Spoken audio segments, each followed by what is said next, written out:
ശേനക്കുട്ടി വാ നമുക്ക് കഴിക്കാം. ഇന്ന് എന്താ സ്പെഷ്യൽ എന്ന് ഞാൻ ചോദിക്കുന്നില്ല, പറഞ്ഞോ. ഇന്നത്തെ സ്പെഷ്യൽ ഞാൻ പറയാട്ടോ. ഇന്ന് ഞങ്ങള് മീനും ഇറച്ചി ഒന്നുമില്ല കേട്ടോ. ഇന്ന് ചോറും ചമ്മന്തിയൊക്കെയാണ്. ഇന്നത്തെ സ്പെഷ്യൽ എന്തൊക്കെയാണെന്ന് കഴിക്കാട്ടോ പറയാട്ടോ. ഞങ്ങള് വേണ്ട ചോറിനാൻ പോവാണ്. സ്പെഷ്യൽ കാണിക്കാം.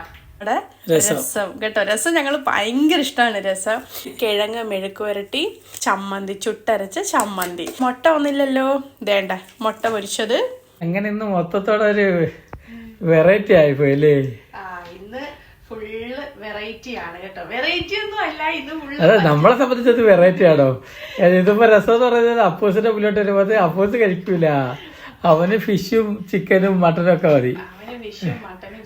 അവന് ചമ്മന്തി ഒന്നും ഇഷ്ടമേ അല്ല. ചമ്മന്തിയും മെഴുക്കുവരട്ടിയും ചമ്മന്തിയും രസവും മെഴുക്കുവരട്ടിയും മുട്ട പൊരിച്ചതൊക്കെ ഇഷ്ടമാണെങ്കിൽ കമന്റ് ഇടണേ. നമ്മളിങ്ങനെയൊക്കെ പൊതിച്ചോറിലൊക്കെ കഴിക്കുമ്പോൾ ഭയങ്കര ടേസ്റ്റ് അല്ലേ? അല്ലേ ശരിയാ?